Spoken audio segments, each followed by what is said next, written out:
You know, the people don't like us, but when we're in trouble, they'll come out and talk for us. You know, if we're in trouble with the cappers, you know, they'll come out and talk to the cappers for us, you know, offer 'em money, you know. And I'm working for peace in America, and I hope that through this example and through this day that Americans will see that, you know, we're working for peace just as much as those boys fighting out there, you know, and we're really sincere about it. I'll go in a minute, and if I had to go, I'll go again. It's a part of my job as a soldier in the United States Army. The President of the United States said, be there, I'm ready to go anytime. I don't think the person themselves feel like they're being disloyal. Maybe disloyal to a group, a small group, 5 or 6 friends, but not necessarily to their entire culture. Shorty's still strung out, Shorty's still getting busted, you know, and I see all this, and I see myself in it, and I see myself out of it, but yet I'm always in it, because I've never left the scene, I never want to leave the scene. This is the Chicano culture here in America. I'm Sheila Turner of Scholastic magazines. The people you've just heard are all concerned with loyalty in one form or another. They are people who are making choices. To make these choices, they must ask themselves questions. Where do I want to stand? What does it mean to be loyal to friends, family, neighborhood, country, or to humanity? What must I do sometimes, even at a price, to live with myself? And is there anything so important to me that I would be willing to give my life to defend it? Sooner or later, everyone must ask himself these questions. Everyone must make choices. First, you'll hear 4 friends from one Chicago West Side neighborhood. In their world, loyalties are strong and well-defined. I used to live on Taylor and Garibaldi, and the urban renewal tore down our houses, you know, and we were forced to move. Well, I moved in Franklin Park. Now I can't stand them guys in Franklin Park. Or, matter of fact, I can't stand anybody in any suburbs. So I decided, well, I got a couple friends still living in the old neighborhood. I'd go back and see them. So I started coming around the neighborhood and hanging around. Then I contacted these old friends that used to live on Garibaldi Street with me, and we started coming around. One night, a couple of guys had girls in another block, see, and this kid went over there one night and was with his girl, and the guys from that neighborhood started trouble with him. Well, we went over there, you know, looking for the kid. You remember that night, the kid didn't want to come out of the truck? Oh, yeah, Remember on that Bishop night? Street, yeah. Yeah. So we were going there. We had the guys from Florida Street. We were going there, we were walking. So we met these guys, the guys that used to hang in Sheridan Park. So we asked them if they wanted to come, and so they said, yeah, we'll come. We got nothing better to do. So we all went over there together, and we all came back together, and that's how I think we originated. Anything we do on the block or something that everybody, you know, participates like, and, you know, we all get together and do the same thing as, you know, every individual does, you know, in a group. Let's say if there's, you know, a game, you know, everybody plays, you know, there's hardly anybody left out or anything like that. If there's a card game or something like that, you know, we all play, you know. Well, you know, we're all together, we hang together. If one guy, somebody bothers him, you know, that ain't in our group, well, you know, we help the guy out. A couple guys go over there and tell him to lay off the guy. Are there any kind of things you frown on in the way of fighting? Yeah. Self-defense? Well, if the kid fights dirty, you know, a kicker or a scratch or something like that, well, you know, it just ain't no good. We gotta teach them out. From our group, you know, fighting, you know, they don't usually fight dirty, you know, it's just a couple punches, a couple slaps or something, and it's all over with, you know. But if we fight somebody from our neighborhood, everything goes, you know. Just fight. You fight to win. You don't fight, you know, to be a nice guy. You don't just punch, you know. You do everything. Kick, guess, bite if you could. I don't know. If a boy from another neighborhood simply walk through your neighborhood, you have nothing against him if he acts polite and so on. Is that right? I don't know, buddy. We don't bother nobody. Would you say generally that all a guy has to do to keep from getting in a fight around you is just to act? Behave himself. Is what? Just to behave himself. Don't get smart with nobody, you know. do what he's told, doesn't start any trouble. Respect the people, you know, Right. where we hang. Respect the people, you know, where we hang. Like a lot of people where we hang, you know, their sons hang with us. Now, if they disrespect them, you know, we have to. They know just who we are, and then they No. can put the finger on us. How about with girls? Do you have any rules about each other's girls, or you know? Everybody's out for themselves. That's right, everybody's out for themselves. Our crowd, Right. you can't trust. I can't trust none of these guys. Can't trust nobody. How about if some guy from some other group tries to get one of your girls? Then you gotta catch a beating. If it's one of the girls where we hang, you know, right where we hang, I don't know. Well, I if don't the know girl what wants we to would go do. with her, if the girl wants to go with him, don't make no difference, you know, as long as she ain't got another boyfriend, you know, he's a friend of ours, then we'll take care of the kid. But if the girl wants to go with him, she ain't going with nobody, she wants to go with the kid, it ain't none of our business. Who lives here? Is it mostly Italian in this neighborhood? Nah, mixed, it's mixed, Mexican, Italian. That's That's the funny. majority. Well, I tell you, there's a lot of college kids walking around too. We don't like them. Yeah, they're making us corrupt. Huh? It's what? It's corrupting our neighborhood. All these college kids walking through the neighborhood, you know. From the University of Illinois. Actually, See, I don't that's have right, nothing against them, but see, you know, we used to go to a couple parties, but the college kids don't get along with us. Like we had a couple brawls in the houses. We would go to parties, but other than that, they're okay. They don't bother me. No, but you know what gets me? When we sit on, you know, Chickie's porch. Yeah. We sit on Chickie, we sit on Off's porch. We make a little, with the least little bit of noise, and she throws us off, right? And she got them goofs living upstairs. Every night they play the guitars and everything, Yeah, the thing. with the windows open, full blast, and she don't say nothing to them. Those are college kids. Yeah, Like a guitar. with the long hair and They're weird, you know, they're completely different from us, you know, because they got the long hair and the ragged clothes and everything. They just bother us and just don't like it. most of them are dirty. No, they're different Most of 'em types of people. They have the different morals and things, you know. Like they don't care. In other words, you know. Their house is like this college girl. We went by her house. Her kitchen table was a skid that you know you find them most of the times they load paper and stuff on. It was Her actually television, dirty. She didn't have no television. She had the body of a television, you know, the outside covering, and then she had white paper around, and she had flashing lights going in and out, blue and red. We had a couple of guys. They were cool heads. They looked like football players, short hair and They everything. were football players. Yeah, they were football players. But I think those were the only ones we got along with. Has your neighborhood changed at all? Has it changed your life that the university has gone up there? Yes. How? Very much. How? Very much so. The people people are different. They're for the People are different. Everybody's for the college kids nowadays. In other words, if you ain't got long hair, you're not wanted anymore. If you haven't got long hair and grubby clothes, then you're not wanted anymore. Which people? Are The people in the neighborhood. The people in the neighborhood that we were born with and grew up with. And they figure they're outnumbered. I tell you, it's like they're scared. They figure they're outnumbered. They're going to be pushed out of the neighborhood, so they might as well go along with, changing They're times. trying to get an education, but they're trying to get an education. They're smoking pots, they're drinking, the same thing. We don't fool around on that stuff, but we drink, But these kids, they're trying to learn something. Yeah, they don't even go to school. They smoke. They sit in the house, smoke pot. They got painting on the walls. Their houses are filthy. They got bugs in them, rats, and the people stick up for them. Well, they're trying to get an education. Yeah, half of them don't even go to school. They just hang in the school. I could do the same thing. Just go over there every day, hang in the lunchroom. You get to know people, and to think I go to university, carry a couple books around me. And you catch these university kids, honest Jan. Copper yell, grab them, and they'll try to grab you. Like people from our neighborhood, if a cop was chasing you, like one time when we were younger, we were fooling around by this building, where they had the furniture. We were on the fire escape. We were young, fooling around, going up and down on the fire escape. And the ADT alarm went off. So we didn't know. So the cop was pulling the other. We started running. So we ran through this empty lot into this guy's yard. This guy Hornsby walked in his gang. He's a heavyset guy. He walked in his gang when he's holding a cop back. Where you going? What's the trouble here? And he let us all get away. He let us all run in his house, and he locked the door. And the cop didn't know where we went. You know, but these college kids ain't like that.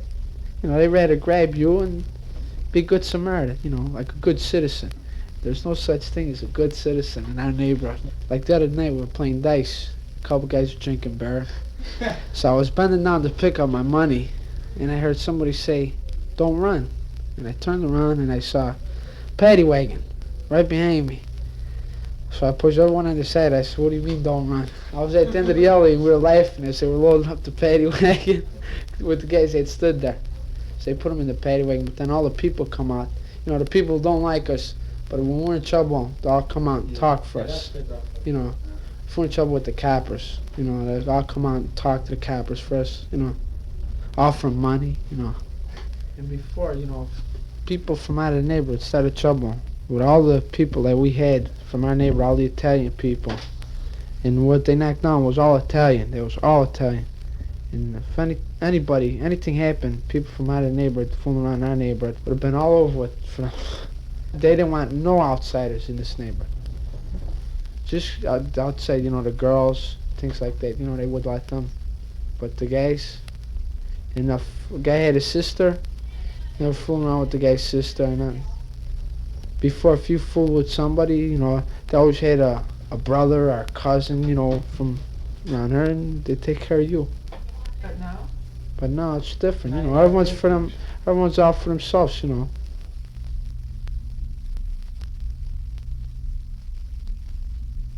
The following demonstration took place in front of City Hall in Chicago. The reporter asking the questions is Miles Jackson. God shed His grace on thee, and crown thy good with brotherhood, from sea to shining sea. We went in there, and Tierney received us very nicely, and he took our names, and he took our addresses, and he asked our occupations, and then he informed us that he couldn't receive the cards. And then we went out and we talked to the newsmen. We came downstairs and we mailed them. So they're on their way to the Justice Department now. And let's everybody scatter now. Come on.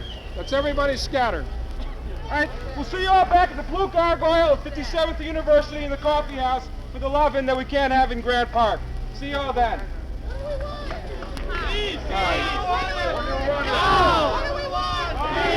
When do we want it? I turned in my card to my local board last February at a personal appearance. I tried to get the board talking about the moral issue of the war. This was on a conscientious objector statement that I turned in. But in the meantime, I decided to turn my card in, you know, to disconnect myself completely with the draft.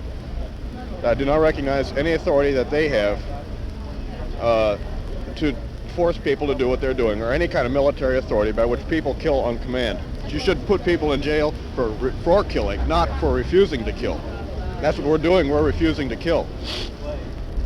I tried to get my board to talk about the moral issue of the war, but all they could say was, "We don't make the rules and regulations. This is what the government's doing."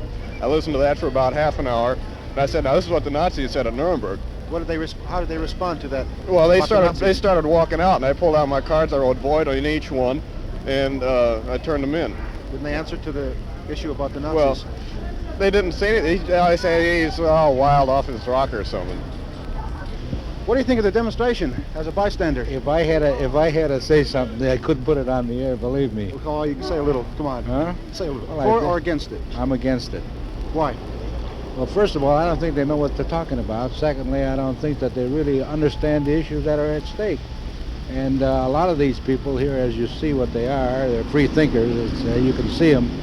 But I don't think they really believe in the fact that their country is at war. We're not in here because we want to be in a war. At least I don't think that anybody in his right mind wants to be in a war. I fought in 2 wars. And I didn't like the idea of going into the service myself, but I served my country, and I think that a lot of these people here don't understand the issues. I'm here because I think that although I have deep respect for our country's laws, I think there are higher laws that must be obeyed in conscience. For instance, I think the moral question of the Vietnam War would take precedence over the particular draft laws of our country. And just as I think that the rights of the individual conscience, in this particular case, take precedence over the general draft law. Ma'am, you got any impression of what's going on here? No, I don't. I don't know a thing. I'm reading this. Oh, okay. They're handing in their draft cards. Oh, that's what they're doing. That's too bad. I'm really sorry. As long as they demonstrate properly, there's nothing against a demonstration. If they don't inconvenience other people that have rights to the sidewalk the same as they do. But as long as they don't interfere, obstruct the traffic of people on the street, and they demonstrate legally, there's nothing against it. I'm studying to be a priest, and I just feel that if I'm going to be more like Jesus Christ, and if I'm going to be a witness in this world, that I must put my conscience and my belief in Jesus and his message of peace and love for all mankind before that of my country. And I'm working for peace in America, and I hope that through this example and through this day that Americans will see that, we're working for peace just as much as those boys fighting out there, and we're really sincere about it. You're studying, are you Catholic? That's right, I'm going to be a Maryknoll missioner, I hope. What, have you got your draft card with you right now? I just turned it in, sir. Oh. What do you expect the consequences will be? Well, I can't say. Of course, I know that, I might go to jail or something, and if I do that, my chances of becoming a priest are pretty slim. But they're cooperating pretty well, and I think things are going to turn out all right.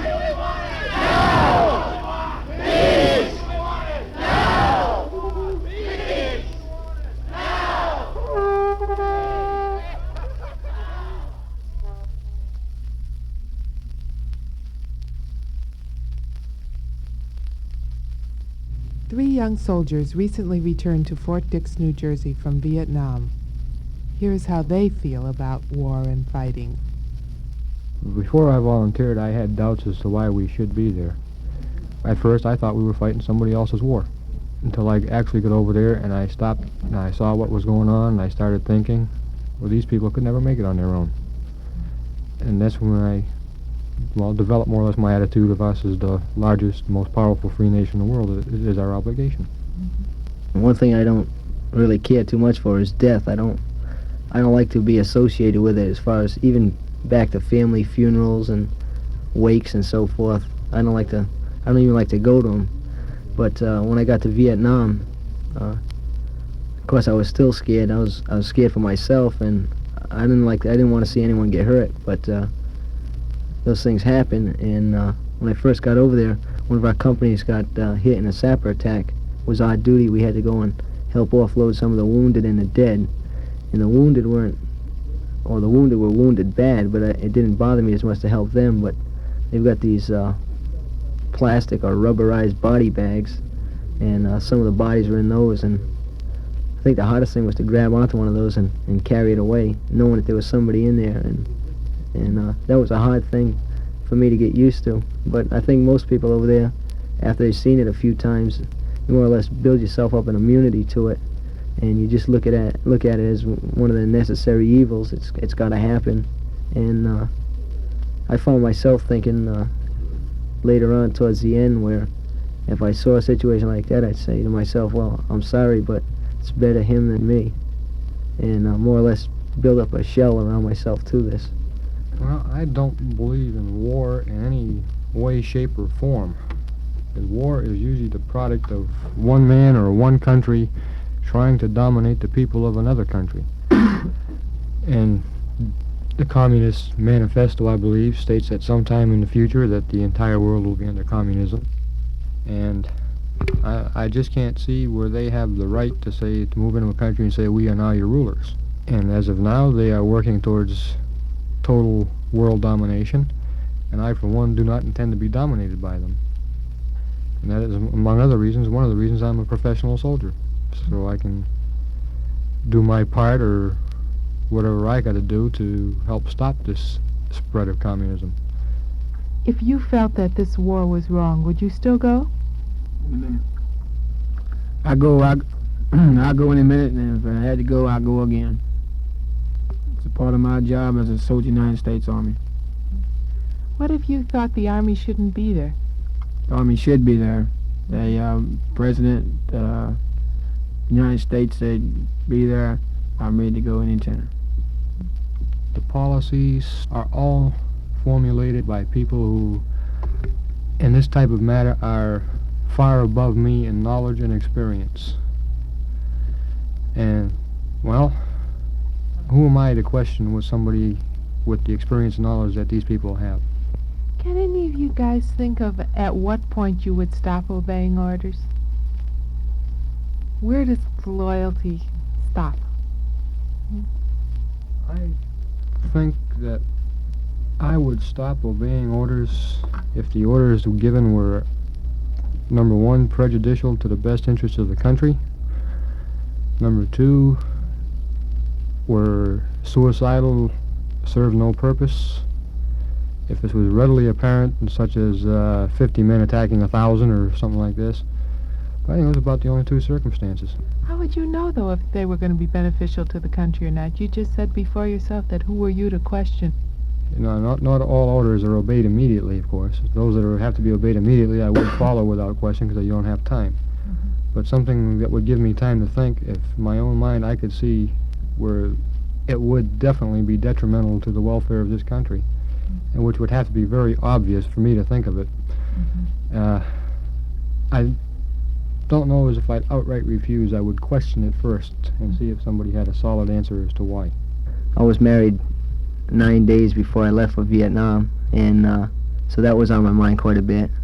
And I decided to play a little game when I came home. I checked through my family just to see how much they've been watching or listening to or reading up on what's going on now. And it seemed like after I got home, they lost all interest. And I think that's the trouble with a lot of the people in the United States today. If they're not directly involved in it or involved through someone else, it's not hurting their way of life any. As far as war goes, war is it's not a nice thing, and but like I say, I think it is. It's a necessary evil. Just some things just can't be settled just by sitting down and talking about them. I don't think anybody wants to hurt anybody. I know I don't myself. But when you're in a situation like that in Vietnam, it's the same thing as the Lord of the Jungle. It's if you want to come home bad enough, it's just some things you're gonna have to do. If you're a nice guy, you're a loser in a war. That's it.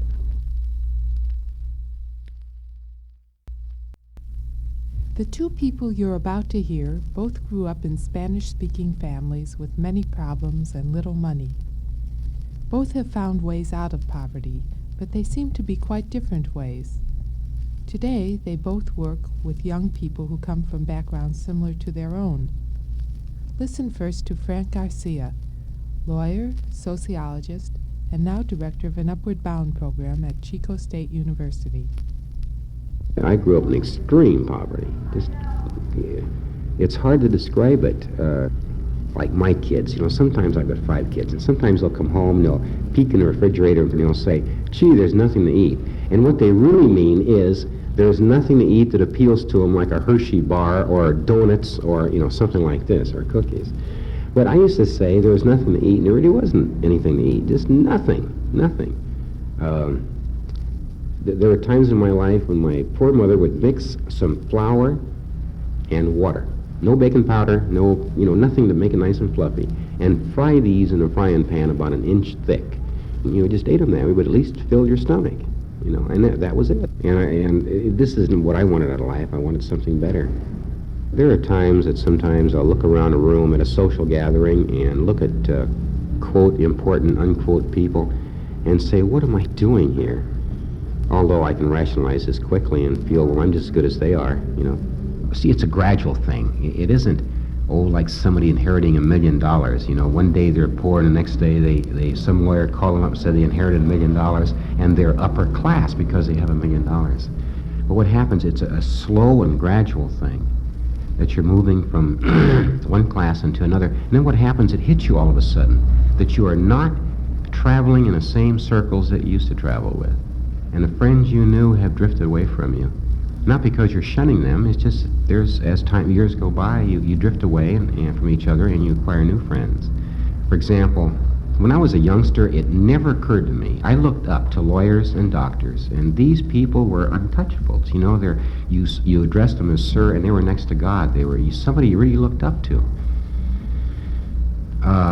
My friends are lawyers and dentists and doctors, you know. And you're a lawyer. Yeah, and I'm a lawyer.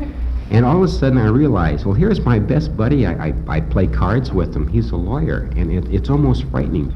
I, as a boy, wouldn't even dare date a daughter of a doctor or a daughter of a lawyer, see, because it was out of my class.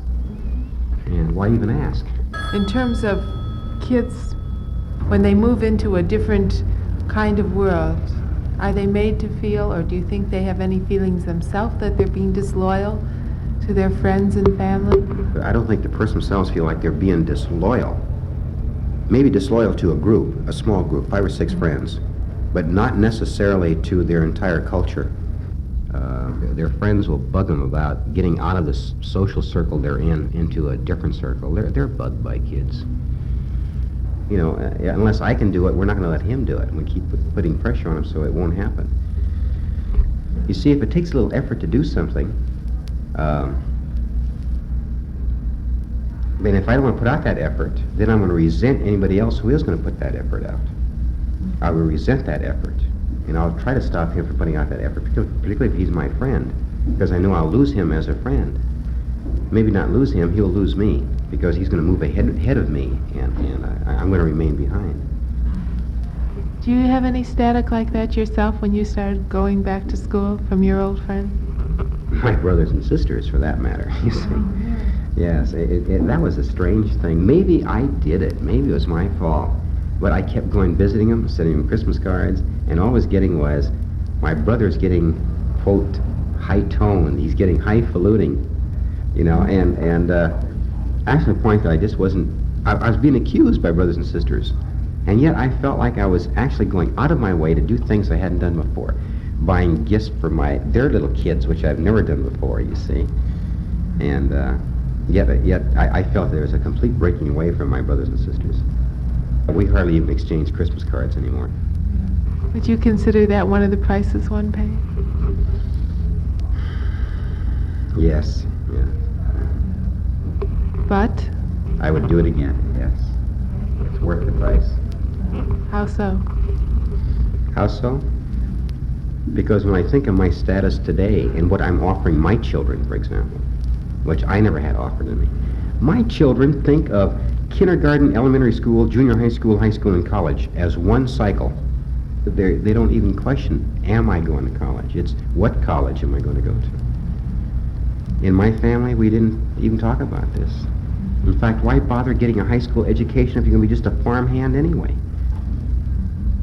You sort of had to do without the family you grew up in, but you're able to do more for the family you've created. Positively, positively.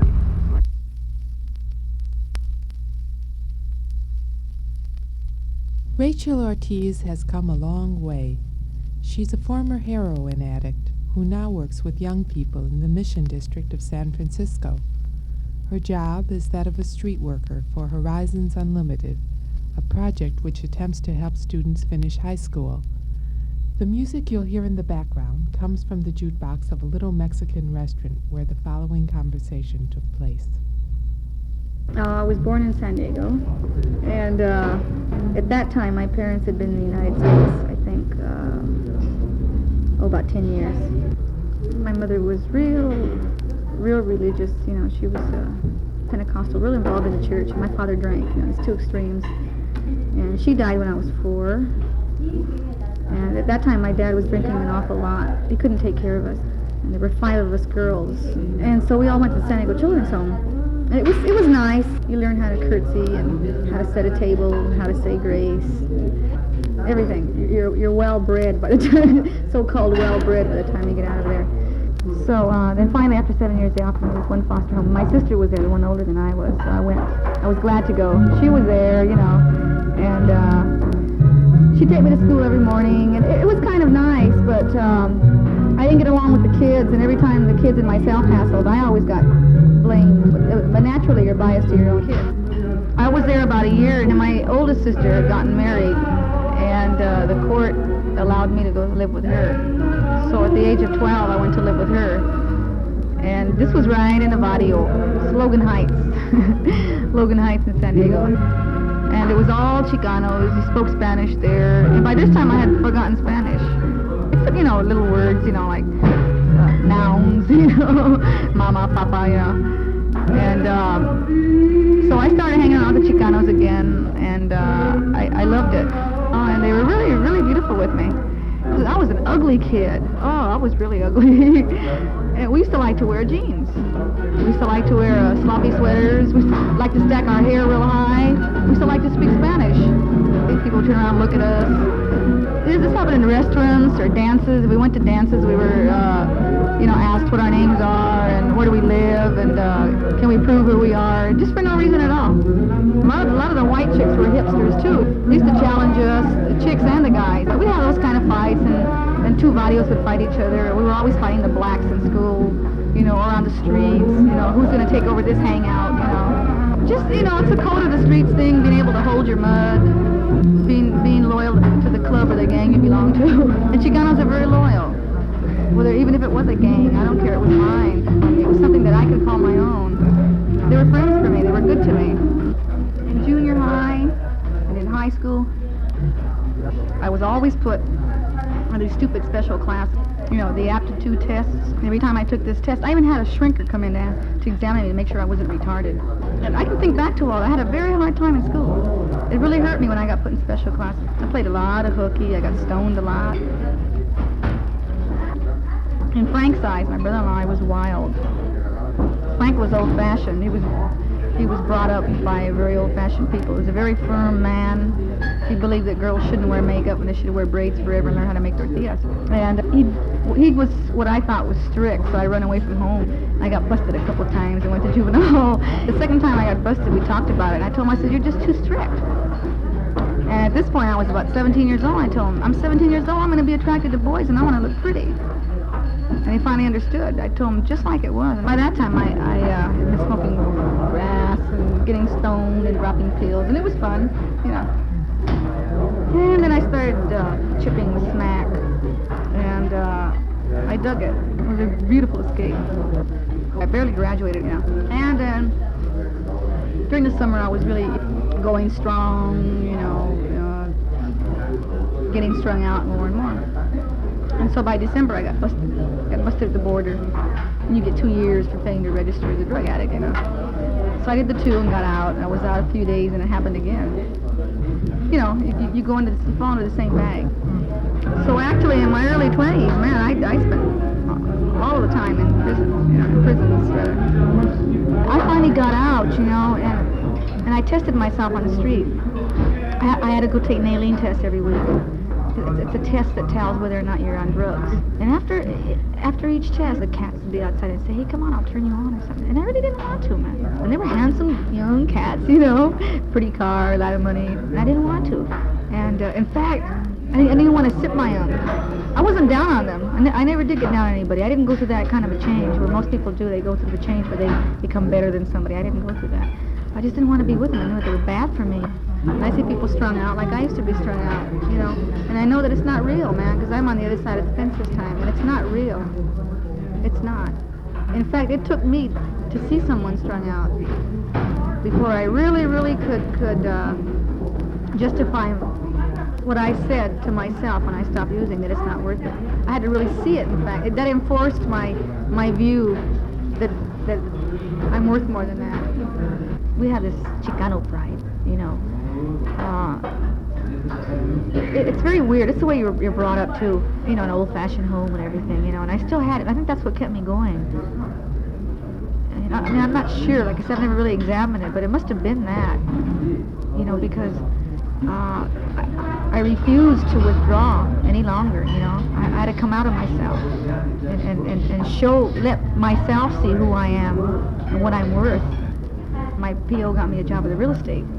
And I was making $200 a month, and I was living in one of the real estate apartments, you know, for $65 a month. He was a real burn artist, the guy, you know, he charged me. I thought he would give me the rent free, pay me $200 a month, you know. But anyway, I had access to a 10-key adding machine and an electric typewriter. When I learned these machines, I told him, hey, later for you, and I split. And I went on to a biller typist job, and I went up to sales agent, and I was going to Seattle and Portland, you know, once or twice a month selling bedroom apparel, you know. It became fun. I forgot about the other scene. I used to go to these sickening cocktail parties, and buyers would come into town. I'd be nominated to entertain them, you know. It made me feel good that I could make it in a white society, that I'm able to. I mean, it tells me about myself, not so much being accepted, because I don't care about that. But yeah, I got the choice and I can do it, you know. So I think it's that time that I became bicultural. You know, when you can make it, then you're bicultural, you know. And I had the chicks in the factory. I was in a good position to help those girls who weren't able to speak any English. And I think, you know, maybe that's what really got into the movement, you know, helping these chicks out and taking out, you know, my own time on weekends to do things for them. And after I was out of the joint, a year and a half, I was on this job. And there was a movement. It was a great strike. And I really wasn't into it, but I must have been aware there was a movement or something, because all of a sudden I started going back to the prison every 2 or 3 months, and I go talk to the chicks. You know, and I remember my talks, how they've changed.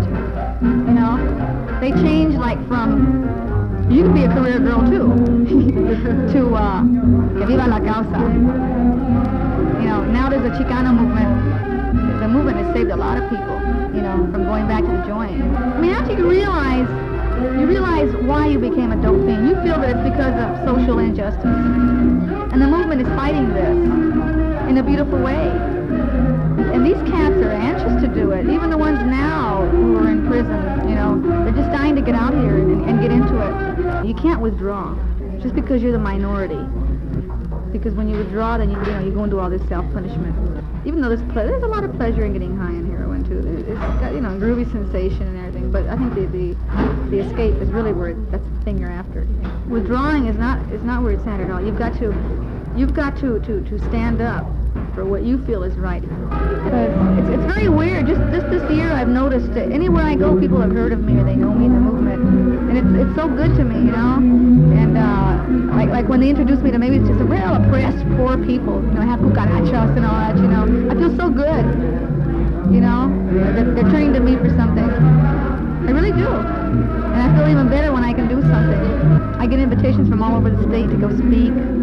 Like I speak a lot of the campuses. I speak to organizations. It's beautiful.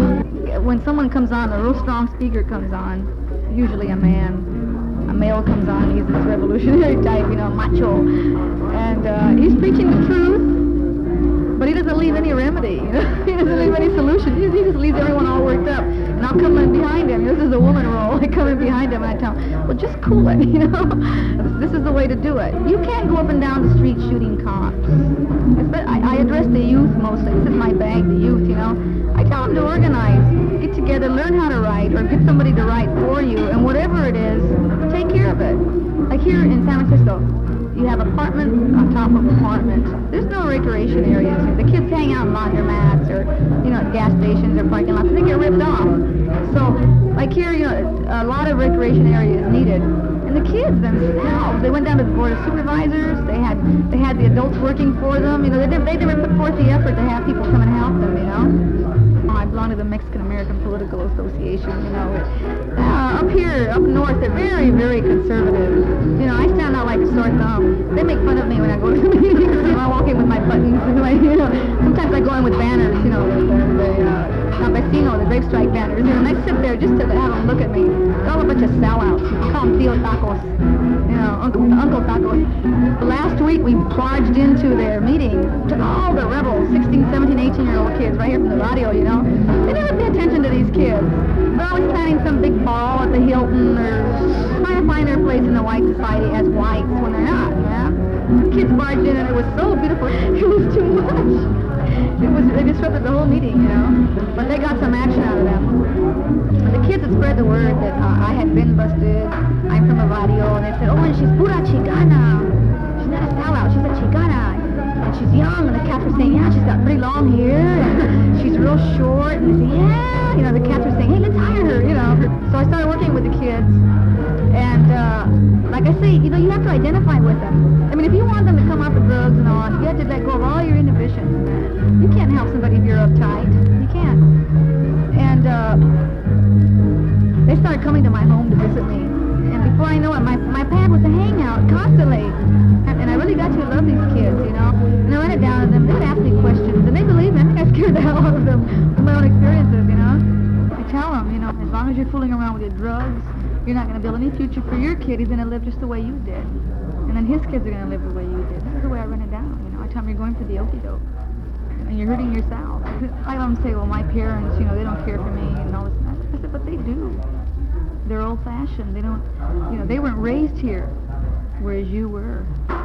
You know, you were brought up a completely different way, and you have problems that he didn't have because he was fine in Mexico because he was with his own people. He was poor, but there were no social masses going on like there are here. Do you see your family at all? Is your dad still there? Yeah, my dad's in San Diego, and we're real close, man. He had this big hang-up, and, you know, so I drank a lot, and your mother was a good Christian. I told him that. My mother was a fanatic. Any man in his right mind would drink, or the cat. When he came to America, he worked as a farm worker. And the wages were less than a third of what they are today. And my father probably made about 30 cents an hour at that time. He worked really hard. He worked, you know, he followed the season.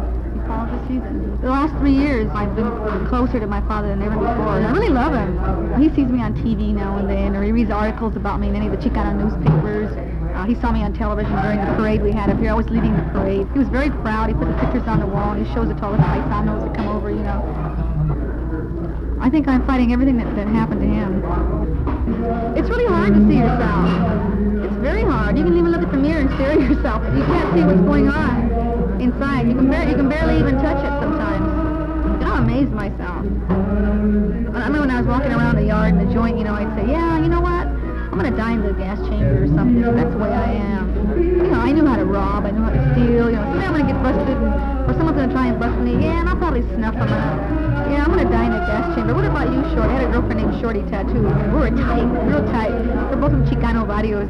I used to want to be like her. She was the leader of the joint. She was the strongest chick in the whole joint, you know. It's a big thing. And people respect you wherever you go in the yard. And I was right by her. This was my big thing, you know.